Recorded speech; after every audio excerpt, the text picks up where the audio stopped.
কিশোর, তুমি ঠিক আছো তো? হ্যাঁ, আমি ঠিক আছি।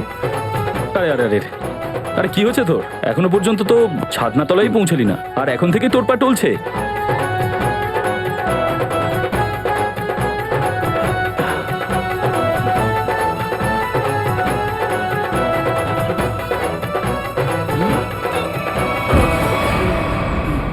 ও নো!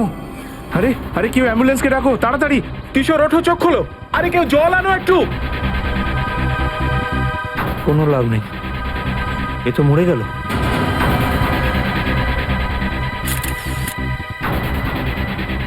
বিয়ের ছাদনা তলাতেই বরের মৃত্যু। হ্যাঁ, কিভাবে এ সমস্ত হলো? হ্যাঁ, তোমরা সবাই এখানে ছিলে তো? স্যার, সবকিছু ঠিকঠাকই ছিল, লোকজন নাচ গান করছিল। তারপর হঠাৎ করে কি যে হয়ে গেল, কিশোর এখানে লুটিয়ে পড়লো।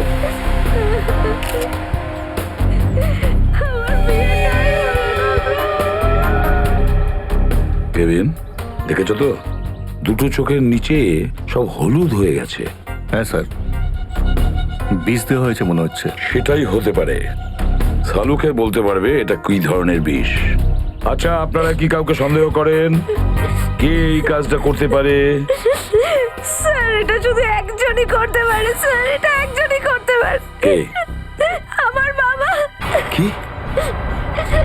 শুধুমাত্র আমার বাবাই এটা করতে পারে স্যার। কেন, তোমার বাবা কি এই বিয়ের বিরুদ্ধে?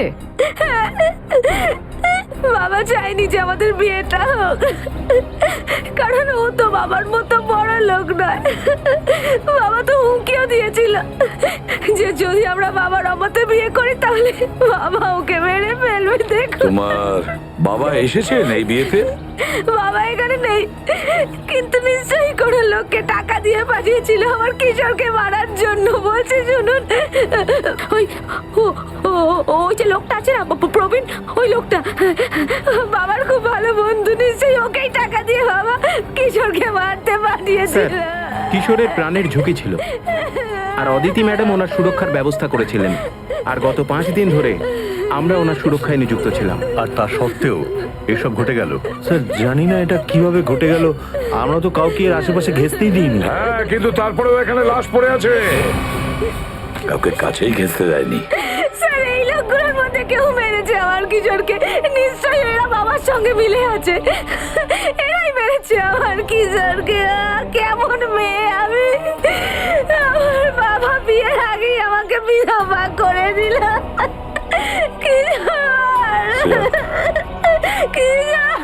অদিতি, চলো চলো, ভেতরে চলো, চলো। কিশোরের জীবন বিপন্ন ছিল, তাই তো? আচ্ছা, ওকে কি কোনো সুরক্ষিত জায়গায় রাখা হয়েছিল? হ্যাঁ স্যার, একটা সুরক্ষিত জায়গাতেই রাখা হয়েছিল। তো সেখানে তোমরা মানে সিকিউরিটি ছিল কি কিশোরের সঙ্গে? হ্যাঁ স্যার, আমরা ওকে কখনো একলা ছাড়িনি। কোথায় রেখেছিলে কিশোরকে? কেভিন, বাড়িটার প্রতিটা কোণা ভালো করে দেখো। স্যার, হ্যাঁ। এই, তুমি কে? স্যার, ও বাড়ির দেখাশোনা করার জন্য ছিল। তোমাদের টিমের লোকে? হ্যাঁ স্যার, ও আমাদেরই টিমের লোক। আচ্ছা। স্যার, হ্যাঁ, স্যার ওই দেখুন সিসিটিভি ক্যামেরা, কোনো আগুন থেকে এই ঘরের মধ্যে ঢুকতেই পারবে না।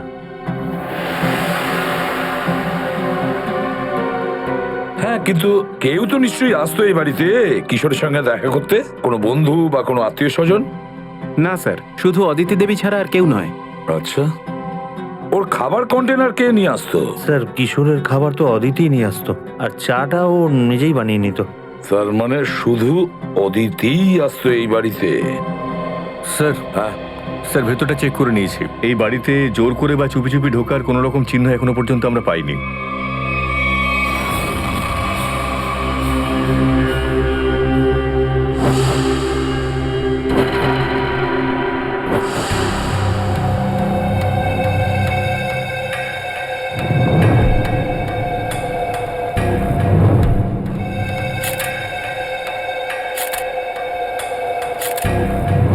স্যার, এই কিশোরের চুল এত সহজেই হাতে উঠে এলো? হ্যাঁ সারিকা, চুলটা এত সহজে হাতে উঠে আসা, ওর চোখের নিচে হলুদ রঙের ছোপ, নাকের ভেতর থেকে রক্ত বেরোনো, মুখ সাদা হয়ে যাওয়া, গলা শুকিয়ে যাওয়া, এই সব কিছু একটা ব্যাপারের দিকে ইশারা করছে যে একেও ওই গ্যাস দিয়ে মারা হয়েছে। মানে ওই রেডিয়েশন পয়জনিং? একদম একদম ঠিক সারিকা, এর শরীরে বিকিরণের মাধ্যমে বিষ তৈরি করা হয়েছে, অলসো বেস্টাসি। সমস্ত সিমটম ঠিক সেই কথাই বলছে। স্যার এই রেডিয়েশন আমাদের কোনো ক্ষতি করবে না তো? না না সারিকা, ভাবিও না। এই বিষের ক্রিয়াটা তখনই শুরু হয় যখন কোনো খাবার বা পানীয়ের সঙ্গে শরীরের মধ্যে যায়, আদারওয়াইজ নয়। তুমি একটা কাজ করো, তুমি টেস্টের ব্যবস্থা করো, ততক্ষণ আমি প্রদ্যুমনকে বলে দিই যে গিগার কাউন্টারের এক্সামিনটা করে নিক। গিগার কাউন্টার মানে? সারিকা, গিগার কাউন্টার এমন একটা পদ্ধতি যাতে করে এসিপি প্রদ্যুমন জানতে পারবে যে ওই সেফ হাউসে যেখানে ওকে রাখা হয়েছিল সেখানে এই অলসো বেস্টাসি নামে বিষটা আছে কিনা, আর যদি থাকে তো কতটা আছে। Okay sir, sure. হ্যাঁ বলো, রেডি হয়েছে? অলসো ব্যাকস্টার্স ওগুলো সবটাই জানা যাবে যে এই বিষটা কিশোরের শরীরে কিভাবে ঢুকলো। এই যে আমাদের ডিভাইস আলফা পার্টিকেল রেডিয়েশন, এটাই বলে দেবে। সূক্ষ্ম থেকে সূক্ষ্মতম জিনিসগুলো চেক করে দেখো কোনো রেডিয়েশন পাওয়া যায় কিনা। Yes sir. করণ,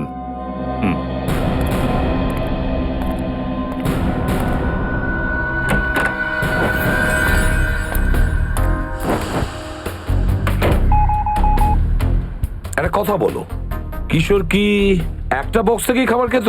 একই টিফিন বক্স থেকে? হ্যাঁ স্যার, একই টিফিন বক্স থেকে। আর ওই টিফিন অদিতিই নিয়ে আসতো? হ্যাঁ স্যার।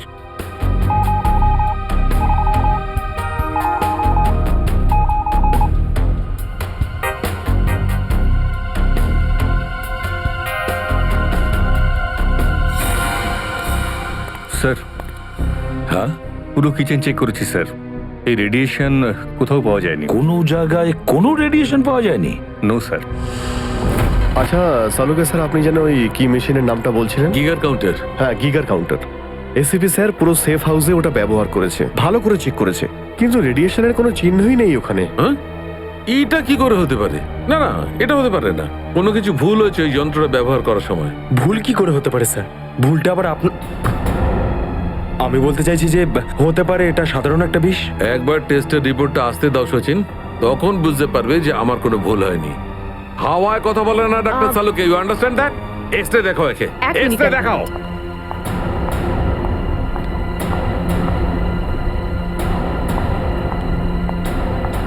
এই দেখো, এই দাগটা দেখছো পেটের মধ্যে? হ্যাঁ, এটা তো কোনো কালো মতো জিনিস মনে হচ্ছে। এই কালো জিনিসটা কি সেটা ওর অ্যাটপসির পরেই জানা যাবে, কিন্তু আমার মন বলছে যে এই কালো জিনিসটার অনেক বড় হাত আছে এই লোকটার মৃত্যুর ক্ষেত্রে।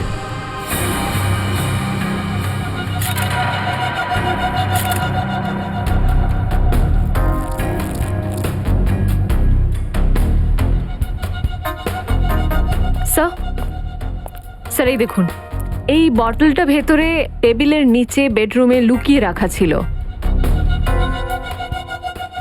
কি এমন থাকতে পারে এই বটলে?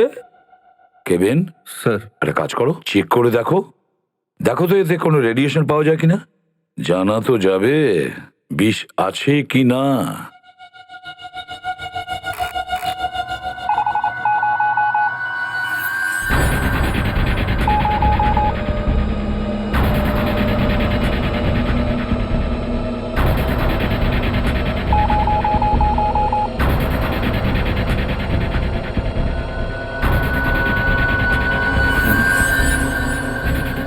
যদি এটাতে রেডিয়েশন না থাকে তার মানে হলো এটা অলসো ব্যাকস্টার্স নয়।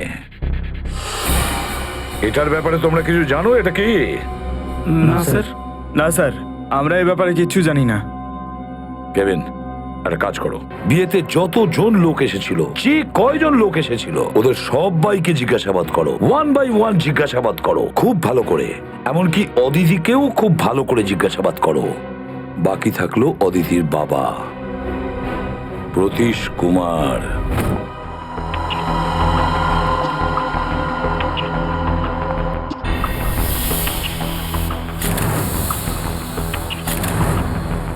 মাই গড, পেটের মধ্যে চুল!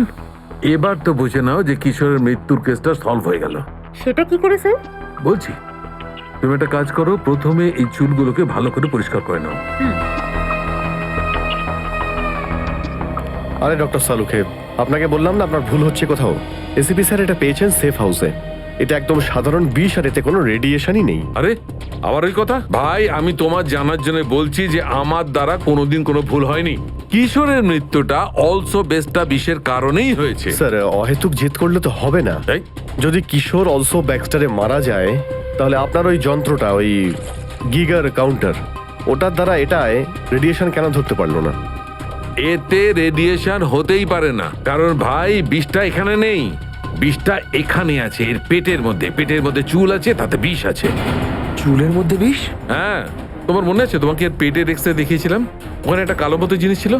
হ্যাঁ, ওই কালো জিনিসটা হচ্ছে এর পেটের মধ্যে একটা চুলের গুচ্ছ, আর ওই চুলের গুচ্ছের মধ্যেও অলসো বেস্টা নামের বিষটা রয়েছে, যার জন্য মৃত্যু হয়েছে। স্যার স্যার কিছু ঠিক বুঝতে পারছি না।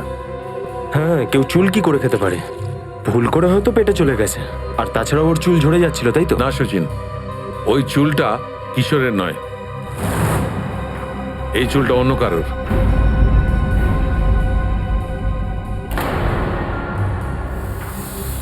ওই চুলে অলসো বেস্টা নামের বিষ ছিল, যার কারণে ওর মৃত্যু হয়েছে।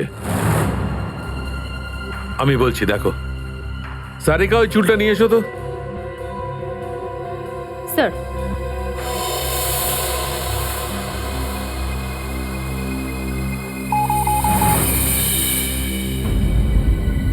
দেখেছ, চুলে বিষ আছে। এক মিনিট। তাহলে আপনি বলতে চাইছেন যে কিশোরের এফেক্ট হয়েছে অন্য কারো চুলে, যেটা ওর পেটের মধ্যে যায়, আর চুলে বিষ থাকায় ও প্রাণে মারা যায়।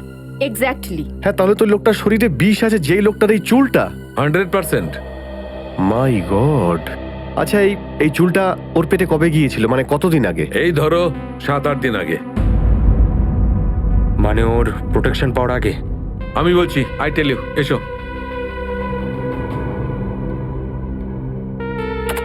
এই দেখো, এই চুলটা কিশোরের শরীরের মধ্যে গিয়ে পেটের মধ্যে আটকে গেছে, আর যেহেতু চুলটার মধ্যে অলসো বেস্টা নামের বিষটা ছিল, সেই কারণে পুরো বিষাক্ত হয়ে গেছে তার শরীরটা। এই বেচারিটা বুঝতেও পারে নিজের মৃত্যুটা ওর জীবনের দুর্গড়ে এসে দাঁড়িয়েছে। মানে কিশোরের মৃত্যু একটা দুর্ঘটনা?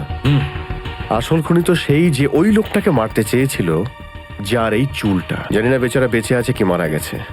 স্যার, একটা ব্যাপার তো ঠিক যে এই লোকটা কিশোরের চেনাশোনা কেউ, কারণ কিশোরের খাবারে অন্য কারোর চুল কি করে আসতে পারে?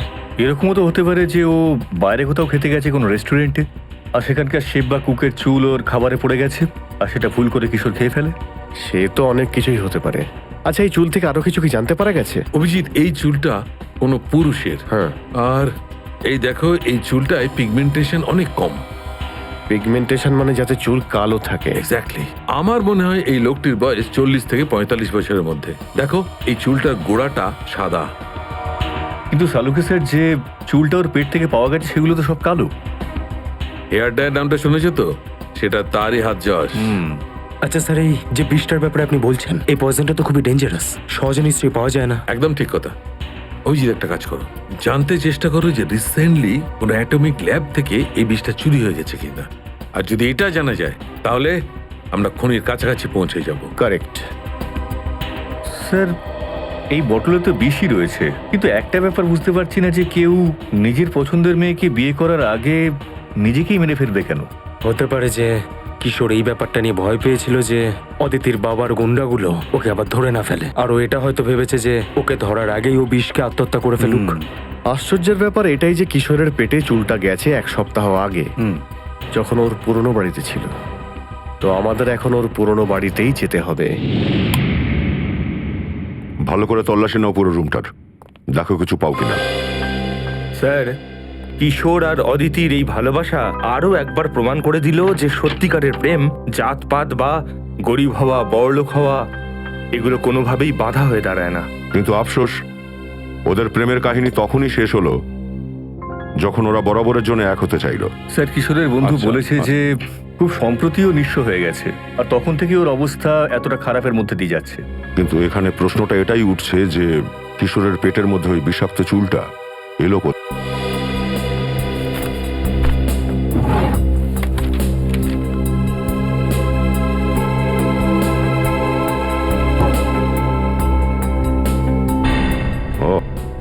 Termination letter. এই কিশোরকে চাকরি থেকে তাড়িয়ে দেওয়া হয়েছিল MLM এন্টারপ্রাইজেস প্রাইভেট লিমিটেড। এটা তো অদিতিরই বাবার কোম্পানি। স্যার,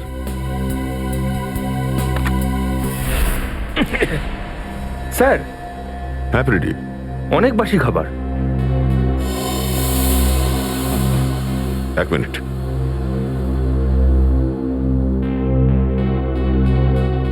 এর মধ্যে কোথাও তো চুল পাওয়া যাচ্ছে না, একটু রেশনটা চেক করো তো।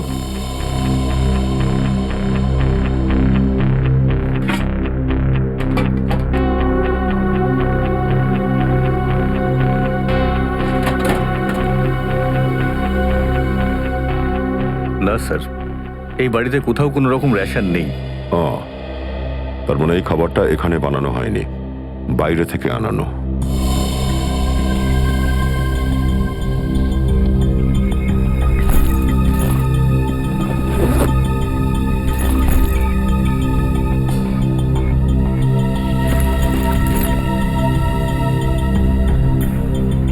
বাসের টিকিট, এ তো 1 সপ্তাহ আগের টিকিট দেখছি। এই কিশোর তিলকনগরে যাওয়া আসা করতো, আর সেই সময়ই যখন ওর শরীরে এই বিষটা ঢুকেছিল। কিন্তু স্যার, যখন কিশোরের কাছে কোনো চাকরি ছিল না তখন ও রোজ তিলকনগর কি করতে যেত? সেটা তো ওখানে গেলে তবেই জানা যাবে। Tilaknagar. Sir, Tilaknagar bus stop তো এটাই। এবার এখান থেকে কোথায় যাব? কিশোরের ফটো লোকজনদের দেখাবো নাকি? না না, তার এখন কোনো দরকার নেই। ওদিকে দেখো, LP চ্যারিটেবল ট্রাস্ট। এখানে অসহায় মানুষদের বিনা পয়সায় খাবার আর পোশাক দেওয়া হয়। হতে পারে যে কিশোরও এখানেই এসেছিল হয়তো, কিন্তু কিশোরের শরীরে যদি বিষটা এখান থেকে যায়, তাহলে এখানে খাওয়া অন্য লোকেদের শরীরেও থাকবে নিশ্চয়ই। চলো ওখানে গিয়ে একবার জিজ্ঞাসাবাদ করি।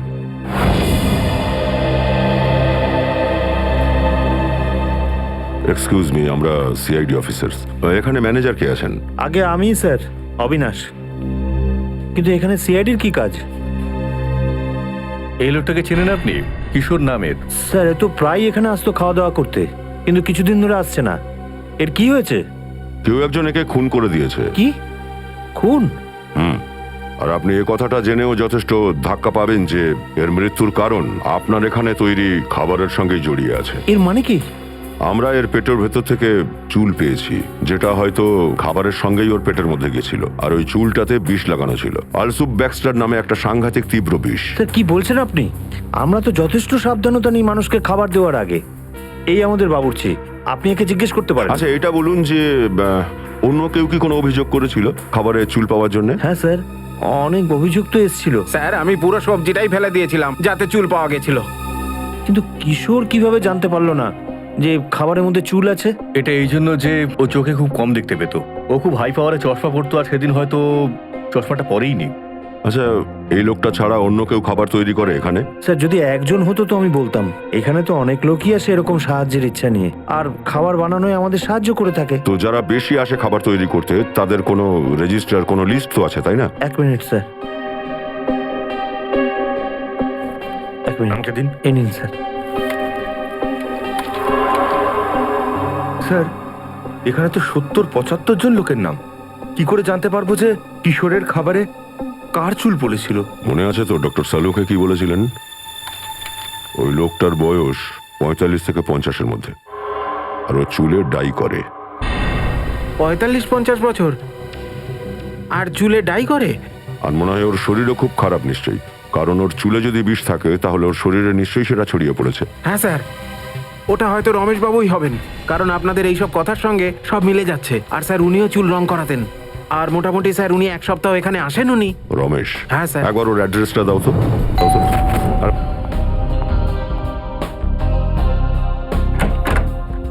আমি চিনতে পারলাম না আপনাদের। এক্সকিউজ চিনতে মি, পেরে যাবেন, আমরা CID অফিসার। CID? CIDর কি কাজ আমার বাড়িতে? পার্টি চলছিল নাকি? হ্যাঁ। আমরা আপনার স্বামী রমেশ বাবুর সঙ্গে দেখা করতে চাই, ডাকুন ওনাকে একটু। দুঃখিত, আপনি আসতে অনেক দেরি করে ফেলেছেন। 4 দিন আগেই উনি মারা গেছেন। কি? হ্যাঁ, রমেশ বাবু মারা গেছেন? কিভাবে? একটা রোড অ্যাক্সিডেন্টে। রোড অ্যাক্সিডেন্টে? আপনার স্বামীর মৃত্যু হয়েছে আর আপনি এখানে পার্টি করছেন? কেউ চলে যাওয়াতে তো সবকিছু থেমে যেতে পারে না। যে যাওয়া সে চলে গেছে। শুনেছ?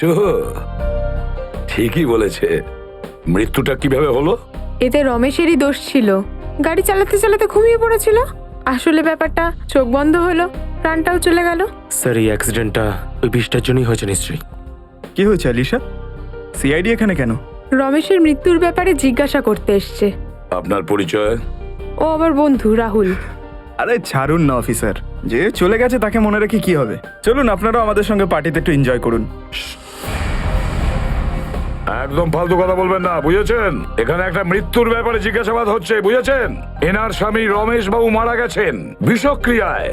আমরা তো সন্দেহ করতে শুরু করেছি যে রমেশকে বিষ তুমিই দিয়েছো। ওই তোমাকে এই ব্যাপারে সাহায্য করেছে। আপনি আমাকে সন্দেহ করছেন? আগে হ্যাঁ, কিছু বলার আছে? আমরা রমেশের ডিএনএ স্যাম্পল চাই এই মুহূর্তে। আপনি আসতে অনেক দেরি করে ফেলেছেন, দুঃখিত। এখন তো আমরা ওর অস্থিও জলে ভাসিয়ে দিয়েছি। কিন্তু কিছু তো ওনার নিশ্চয়ই আছে, ওনার ব্রাশ বা চিরুনি কিছু। আপনারা কালকে আসতে পারছেন না? আপনারা কেন গেস্টদের সামনে আমাকে হ্যারাস করছেন? দেখো ম্যাডাম, আমরা যদি তোমার বাড়িতে জোর জবরদস্তি তল্লাশি করি আর তোমাকে আমাদের সাথে ব্যুরো নিয়ে যাই, তাহলে তোমার অপমানটা আরো বেশি হবে। হ্যাঁ, আসুন।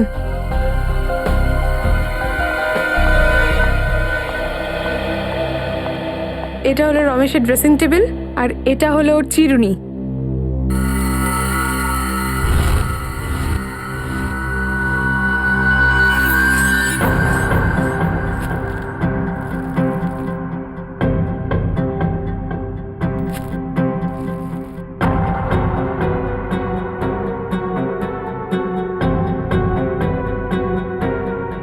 হ্যাঁ শ্রেয়া, স্যার, হেয়ার ব্রাশ পেয়েছি, এর মধ্যে কিছু চুলও আছে, আর এই আইডি। আর এসি নিউক্লিয়ার রিসার্চ সেন্টার। আচ্ছা, তুমি কি এই আরএসি নিউক্লিয়ার রিসার্চ সেন্টারে কাজ করো? হ্যাঁ স্যার। আচ্ছা স্যার, এই যে বিষটার ব্যাপারে আপনি বলছেন, এই পয়জনটা তো খুবই ডেঞ্জারাস, সহজে নিশ্চয়ই পাওয়া যায় না। একদম ঠিক কথা। অভিজিৎ, একটা কাজ করো, জানতে চেষ্টা করো যে রিসেন্টলি কোনো অ্যাটমিক ল্যাব থেকে এই বিষটা চুরি হয়ে গেছে কিনা। স্যার, সালুকা স্যার রিসার্চ সেন্টারের কথা বলেছিল, আপনার মনে আছে? আলিশা, অলসো ব্যাক্সটার, এই বিষটা অলসো ব্যাক্সটার্স, যেটার কারণে রমেশ বাবুর মৃত্যু ঘটে, ওটা সাধারণত সেখানেই পাওয়া যায় যেখানে ইউরেনিয়াম কোর আর না হলে নিউক্লিয়ার রিঅ্যাক্টর থাকে। বলে দাও তোমার গেস্টদের যে আজকের মতো পার্টি প্যাক আপ। ভাই, হতে পারে তোমরা জেনে দুঃখ পাবে, কিন্তু অনিশা খুনি নয়। আপনি এত শিওর হয়ে কি করে বলছেন? কারণ রমেশকে খুন করাই হয়নি, ও বেচারা তো হঠাৎই অ্যাক্সিডেন্টই মারা গেছে। আরে কিন্তু স্যার, ওই লিস্টে 40-45 বছরের শুধু একজন লোকই ছিল, রমেশ। কারণ সেই সময় আমি জানতাম না যে পিগমেন্টেশনের কারণটা বয়স নয়, বিষ নয়, বরং পিগমেন্টেশনের কারণটা হচ্ছে ড্রাগস আর কেমিক্যালস। এখন এসব আবার কি বলছেন স্যার? সচিন, আসলে এই লোকটার বয়স ছিল মাত্র 30 বছর, কিন্তু যেহেতু ও ড্রাগস নিত, এই জন্য ওর শরীর আর মাথার চুল বয়স্কদের মতো হয়ে গিয়েছিল। আর ওর শরীরে পিগমেন্টেশন এতটাই কমে গিয়েছিল, 30 বছর হওয়া সত্ত্বেও ওকে লাগতো 40-45 বছরের মতো। এই ড্রাগসটা ব্যবহার করলে মানুষের মধ্যে হ্যালুসিনেশন আসে, আর কখনো কখনো ওর অঙ্গ প্রত্যঙ্গ কাঁপতে থাকে। তার মানে হলো খুনি বছর 30-এর, যার শুধু হাত কাঁপে। স্যার, ওই চ্যারিটেবল ট্রাস্টের লগবুকেও একজনের হাতের লেখা এরকম ছিল, একদম টেরা ব্যাকা। এরকম মনে হচ্ছিল যে লেখার সময় হাত খুব কাঁপে। ওর নাম মনে আছে? 1 মিনিট আমাকে দিন।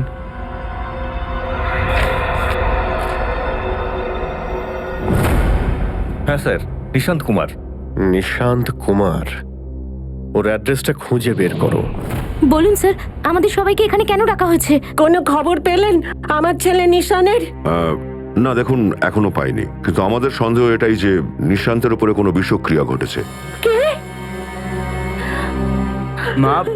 মা সামলাও নিজেকে তুমি। আপনারা এই কথাটা জানলেন কি করে? আমরা বললাম না, আমাদের সন্দেহ এটা, শিওর নই এখনো। আচ্ছা, এটা বলুন যে নিশান্ত এখন কোথায়? আসলে 4 দিন আগে দিল্লির জন্য বেরিয়েছিল। ওখান থেকে এসএমএস এলো যে ভালোভাবে দিল্লিতে পৌঁছে গেছে। তারপর থেকে ওর সাথে কোনো যোগাযোগই হয়নি। ওই এসএমএসটা কি আমরা দেখতে পারি একটু প্লিজ?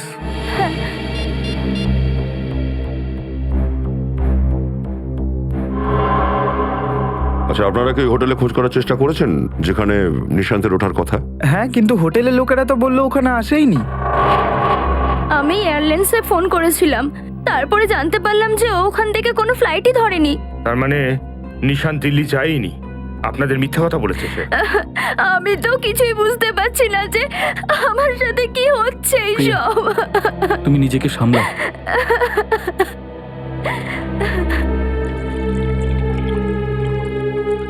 এ নাও জল খাও। আপনি নিশান্তের সেক্রেটারি, তাই না? হ্যাঁ স্যার, আমি হলাম ওনার সেক্রেটারি। আচ্ছা, ও কি ওর শিডিউলে কোথাও লিখেছে ওকে দিল্লিতে যেতে হবে?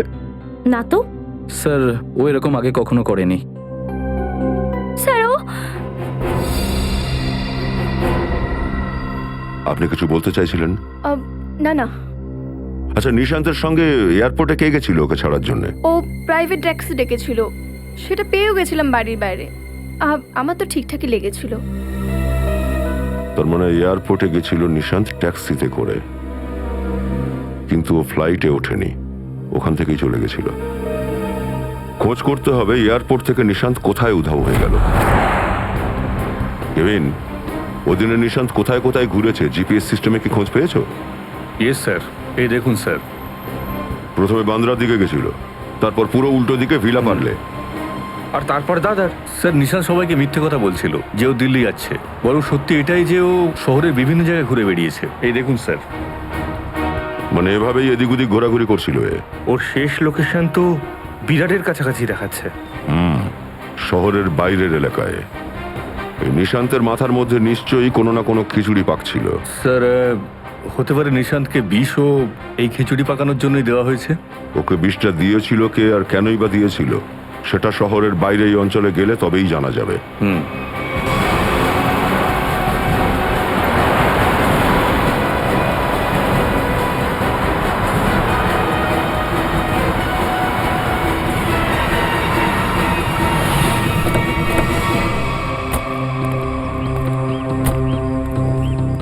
এটাই হচ্ছে সেই জায়গা যেখানে শেষবার নিশান্তের মোবাইল জিপিএস নেটওয়ার্কে ধরা পড়েছিল। অদ্ভুত ব্যাপার না স্যার? কেউ একজন নিজের ফ্লাইট মিস করে এখানে আসতে যাবে কেন?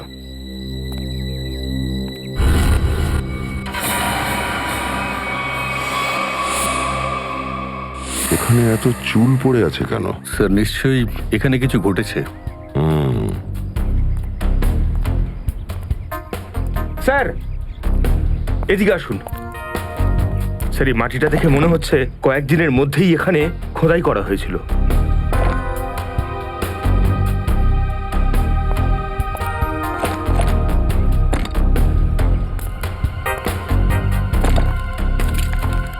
এই পুরো জায়গাটাকে খোঁড়ো, কুইক।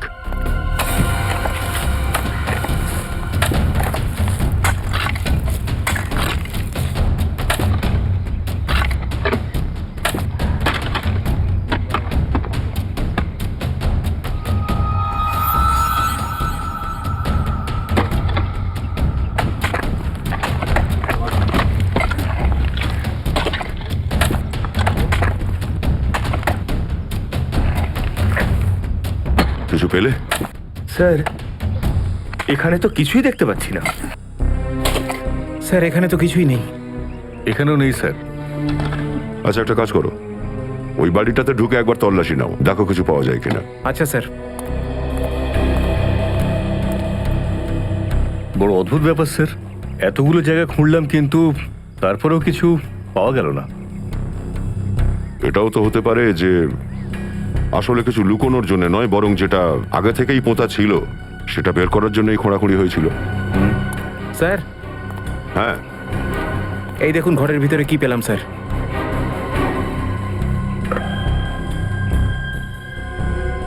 ও, তার মানে দাঁড়ালো এই নিশান্ত নিজের নেশার বাজে অভ্যেসটা এখানে এসেই পূরণ করে। আর স্যার, দুটো গ্লাস রয়েছে, তার মানে এই নিশান্তের সঙ্গে নিশ্চয়ই আরো একজন লোক ছিল। হ্যাঁ, সেই হবে যে নিশান্তকে বিষটা দিয়েছিল। স্যার হ্যাঁ ফ্রেডি, এই দেখুন, এখানে কারো একটা হাত আছে। এই দেখুন। মাটি সরাও।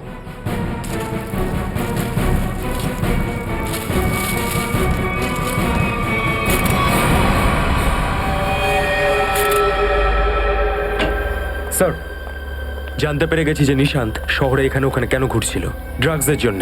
আমরা জানতে পেরেছি যে এই ড্রাগসের জন্য ও শহরের সমস্ত ডিলারের সঙ্গে গিয়ে দেখা করেছিল। আর এই বিষটা সব ব্যাক্সটার, এটা কোথা থেকে চুরি হয়েছিল জানতে পারলে কিছু? ইয়েস স্যার, কাছাকাছি একটা রিসার্চ ল্যাব থেকে।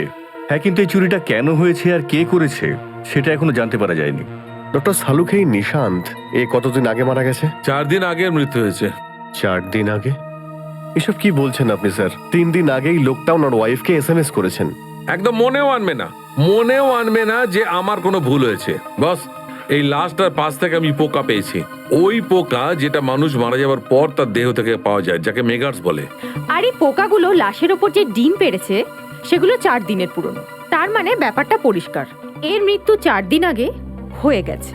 মানে নিশান্ত ওর ওয়াইফকে SMS পাঠায়নি, অন্য কেউ পাঠিয়েছে, হয়তো ওর খুনি। কিন্তু খুনি এটা কেন করবে? যাতে ওর ফ্যামিলির লোকেরা পুলিশে ওর নিখোঁজ হওয়ার রিপোর্ট না লেখায়, আর খুনি যাতে সময় পায় ওই জিনিসটা খুঁজে বের করার জন্য, যার জন্য ও অনেক গর্ত খুঁড়ছিল। আর একটা কথা অভিজিৎ, ওই লোকটির নিশান্তের মৃত্যুর আগে হাতাহাতি হয়েছিল। এই দেখো, এর ঘাড়ের এইখানে ডান দিকে কিছু খামচানোর চিহ্ন আছে, আর এখানে বাঁ দিকে ওর আঘাতের চিহ্ন।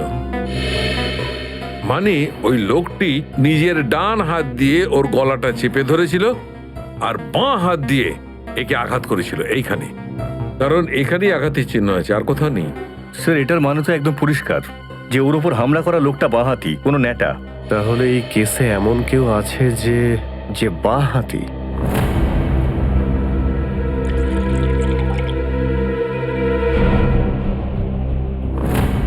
স্যার, দীপক।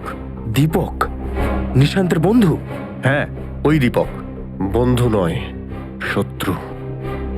খোঁজ নাও দীপককে কোথায় পাওয়া যাবে। স্যার, এই দীপক খুব চালাক ছেলে। ও জানতো যে সিআইডি ওর বাড়িতে পৌঁছে যাবে, তাই আগেই পালিয়ে গেছে। পালিয়ে যাবেটা কোথায়? ধরা ঠিক পড়বেই। আচ্ছা, জিপিএস সিগন্যাল পেয়েছো? ইয়েস স্যার, সামন্তনগর দেখাচ্ছে। সামন্তনগর? ও তো এই পাশেই।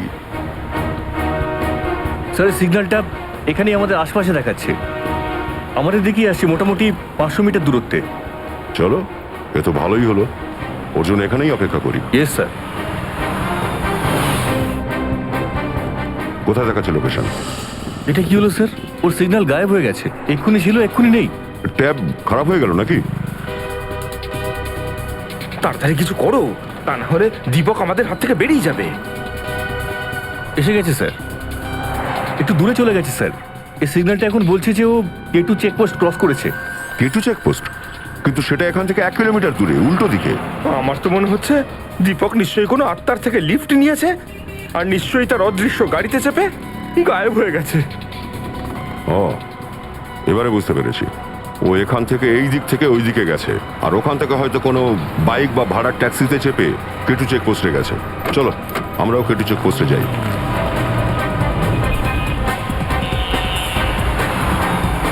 ও আমাদের কাছাকাছি রয়েছে। কোথায় দেখতে তো পাচ্ছি না। আসছে।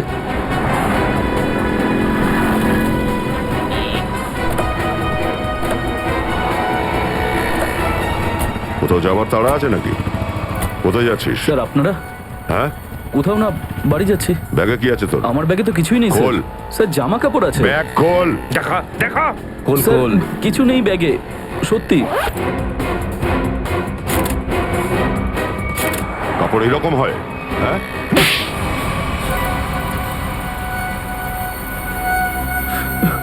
স্যার, নিশান্ত আর আমি বন্ধু ছিলাম। আমরা একসাথে সব কাজ করতাম, একসাথে আমরা ড্রাগসের নেশাও করতাম। একদিন এরকমই নেশা করতে করতে আমাদের ড্রাগ ডিলার আমাদেরকে বলল যে ও রিসেন্ট কয়েক কোটি টাকার একটা ড্রাগ ডিল সাইন করেছে, আর 2 দিন পর জানতে পারা গেল যে ও অ্যারেস্ট হয়ে গেছে। তো তোমরা দুজনে বসে প্ল্যান বানালে যে কি করে ওই কোটি টাকাটা তোমাদের হাতে আসে, তাই তো? হ্যাঁ, আমরা তখন ওই ড্রাগ ডিলারের বাড়িতে গেলাম আর টাকাও আমরা হাতিয়ে নিলাম, কিন্তু নিশান্ত প্ল্যান চেঞ্জ করলো। ও সব টাকা একাই হাতিয়ে নিতে চেয়েছিল। তারপর? আর ও আমাকে না বলে যেখানে আমরা টাকা লুকিয়েছিলাম সেখান থেকে টাকা নিয়েও নিল। আর আমি জানতাম এই সব কিছু ও ওর সেক্রেটারি সুজির সাথে পালাবে বলে করেছিল। আর এটা নিয়ে আমাদের মধ্যে অনেকবার ঝগড়াও হয়ে যায় স্যার। বল আমার টাকা কোথায়? দীপক, আমার কথাটা তো শোনো। দেখ, আমি বলে দিচ্ছি, আমি তোর কোনো কথা শুনতে চাই না। তুই শুধু আমাকে বলে দে সব টাকা কোথায় আছে। তুই এভাবে মানবি না, এইভাবে মানবি না তুই। হ্যাঁ, এবারে বলবি না, আরেকবার দেবো। বলবি না বল। বলে দে আমার টাকা কোথায় আছে। নিশান্ত, নিশান্ত, নিশান্ত। স্যার, আমি ওকে জেনে শুনে মারিনি স্যার, আমি জেনে শুনে ওকে মারিনি। আমি শুধু জিজ্ঞেস করছিলাম আমার টাকা কোথায়, সেটা বলে দে আমার টাকাটা কোথায় আছে। ওটা একটা অ্যাক্সিডেন্ট ছিল স্যার, আমি খুনি নই স্যার, আমি কাউকে মারিনি স্যার, বিশ্বাস করুন। বাজে কথা বলিস না। খুনি, সেটা ইচ্ছাকৃতই হোক বা অনিচ্ছাকৃত।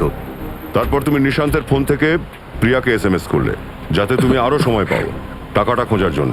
হ্যাঁ, আমি নিশান্তের লাশ মাটিতে পুঁতে দিই আর তার আশেপাশে টাকা খোঁজারও চেষ্টা করেছি। আর যখন আমি টাকা পেলাম তখন আমি ভাবলাম যে আমি নতুনভাবে জীবন শুরু করব। নতুন জীবনে শুরু করবি তুই, শুরু করবি জেলের ভেতরে।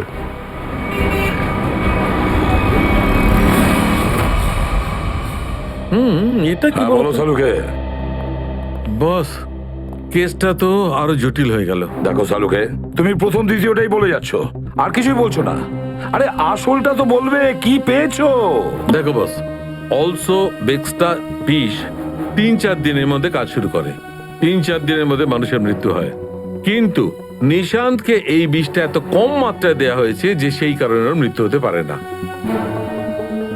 হ্যাঁ স্যার, একে প্রায় 20 দিন ধরে এই বিষটা দেওয়া হয়েছে, আর তাও খুব কম মাত্রায়, যাতে যখন ওর মৃত্যু হবে তখন বিষ ওর বডিতে ডিটেক্টই না করা আর যায়। আমরা ওই ড্রাগ ডিলারকে ধরেছি 1 সপ্তাহ আগে। তাহলে এটা আবার হয়নি তো যে এই নিশান্তের মৃত্যুর পিছনে এই দীপক ছাড়া অন্য কেউ আছে? হতে পারে। আর এই অন্যজনটা কে সেটা সন্ধান আমাদের দেবে একটা চুল। এসো বস, চলো।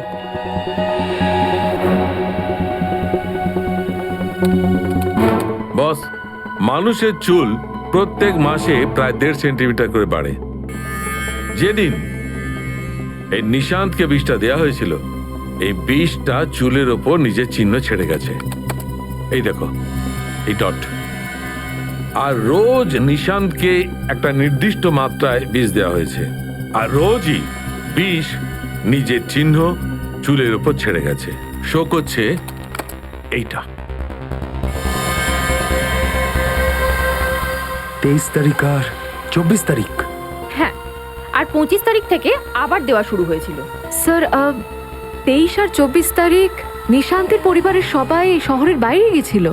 হ্যাঁ শ্রেয়া, 23 আর 24 তারিখ নিশান্তের পুরো ফ্যামিলি শহরের বাইরে গিয়েছিল, কিন্তু নিশান্ত এই শহরেই ছিল। কারণ নিশান্তকে 23 আর 24 তারিখ বিষ দেওয়া হয়নি, এর একটাই কারণ থাকতে পারে। নিশান্তকে যে বিষ খাওয়াতো সে নিশান্তের পরিবারেরই একজন। কিন্তু স্যার, নিশান্তের পুরো পরিবারে তো অনেক সদস্য রয়েছে, খুনিকে কি করে খুঁজবো? সচিন, এখন খুনির কাছে আমরা যাব না, এবার ও নিজেই আমাদের কাছে আসবে। স্যার, কিছু জানতে পারলেন যে নিশান্তের খুন কে করেছে? হ্যাঁ, জানতে পারা গেছে। আর ওই অপরাধী এখানেই আছে, আমাদের মধ্যে। কি এখানে? কি স্যার? অপরাধী নিজেকে খুব চালাক মনে করছে, কিন্তু এটা ভুলে যাচ্ছে যে সিআইডির সামনে আচ্ছা চালাক লোকেরও কিছু করার থাকে না। নিশান্তের মৃত্যুর কারণ হলো সেই অর্থ যেটা নিশান্ত আর দীপক একসঙ্গে চুরি করেছিল। তাহলে কি দীপকই খুনটা করেছে? নিশান্তকে এমন একজন বুদ্ধিমান মেরেছে যে মনে করে যে তার নিষ্পাপ মুখটা তাকে বাঁচিয়ে দেবে। আর সেই সাংঘাতিক বুদ্ধিমান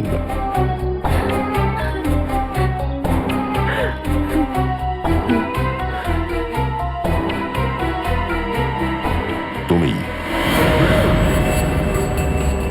এটা কি বলছেন আপনি? আমি কারোর খুন করিনি। মিথ্যে কথা বলো না। আমরা এটাও জানি যে তুমি ওই বিষটা কোথা থেকে চুরি করেছো। তোমার ড্রামা বন্ধ করো সুজি। যেখানে নিশান্ত মারা গেছে সেখানে তোমার চুল পাওয়া গেছে।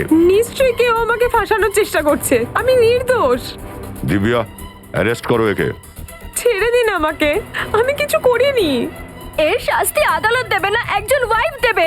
ছাড়বো না একে, ছাড়বো না। প্রিয়া, একে শাস্তি আদালতই দেবে। এবারে তো তোমরা নিশ্চয়ই বুঝতে পেরেছো যে সিআইডি আর ফরেনসিক সায়েন্সের কাছে অপরাধী লুকোতে পারবে না। আমাদের কাছে ফরেনসিক ল্যাবে সেই ডিএনএ স্যাম্পেলও আছে। কালকে যেটা টেস্টের পরেই জানতে পারা যাবে যে সেই অপরাধী সুজি নিজে।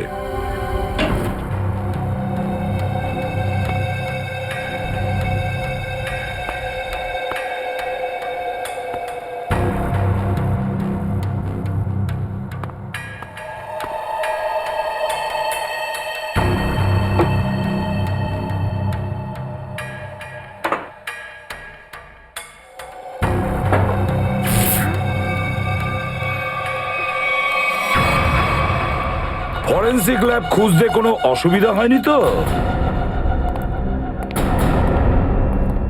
এই পালানোর চেষ্টাও করো না ভুল করে। তুমি কি মনে করেছো এটা বাচ্চাদের খেলা? আমরা প্রথমেই জানতাম তুমি প্রমাণ চুরি করার জন্য এখানে নিশ্চয়ই আসবে, আর চলেও এলে। কিন্তু একটা কথা তুমি জানতে না, যে প্রমাণ এখানে ছিলই না। শুভ দৃষ্টিটা সেরে ফেলা যাক স্যার। কিছু না বোঝার ভান করছো নাকি?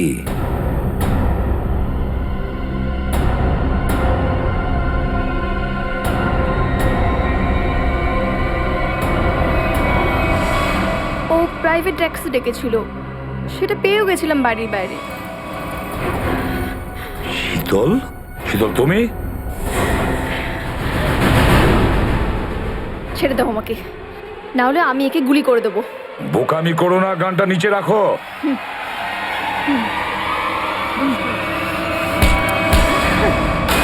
সিআইডি কে মারা তোর পক্ষে সম্ভব নয়।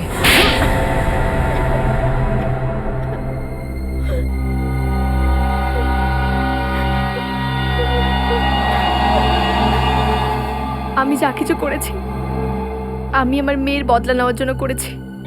নিশান্ত? নিশান্তকে কেন মেরেছো? তাহলে তোমার মেয়ের মৃত্যুর কারণে কি নিশান্তের হাত ছিল? হ্যাঁ, ও ড্রাগসের নেশা করতে শুরু করেছিল। 2 বছর আগে ওভারডোজের কারণে ও মারা গেছিল, আর ওই ড্রাগস আমি নিশান্তের ঘরে পেয়েছিলাম। তাহলে তুমি এটা ভালোভাবেই বুঝে গেছিলে যে তোমার মেয়েকে নেশার রাস্তায় যে ঠেলে দিয়েছে সে অন্য কেউ নয় বরং নিশান্তি। হ্যাঁ, আজ যদি ও বেঁচে থাকতো তাহলেও তোমার বয়সী হতো, ওরও এতদিনে বিয়ে হয়ে যেত, জীবনে কিছু করে এতদিন প্রতিষ্ঠিত হয়ে যেত। নিশান্ত সবকিছু শেষ করে দিল, সব শেষ করে দিল নিশান্ত, সবকিছু শেষ করে দিল। তারপর আমি ভেবে নিয়েছি নিশান্তকে আমি শেষ করে দেব। তারপর আমি আস্তে আস্তে স্লো পয়জন দেওয়া শুরু করে দিই। আমি কোথাও পড়েছিলাম যে স্লো পয়জন এত সহজে শরীরে মেশেই না। এই মারাত্মক বিষটা পেলে কোত্থেকে তুমি? কোথা থেকে চুরি করেছো? আমি ওই ল্যাবরেটরি অ্যাসিস্ট্যান্টের সঙ্গে প্রথমে বন্ধুত্ব করি, তারপর আমি ওকে টাকার লোভ দেখিয়ে কিনে নিই।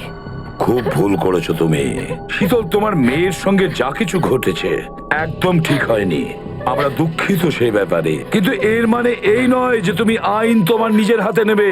আমাদের সাহায্য নিতে পারতে তুমি। তোমার এই সিদ্ধান্তের জন্য 2টো নিরীহ মানুষের প্রাণ গেল। আইন তোমাকে কোনোদিনই ক্ষমা করবে না। তোমার কঠোর থেকে কঠোরতম শাস্তি হবে, হয়তো ফাঁসি।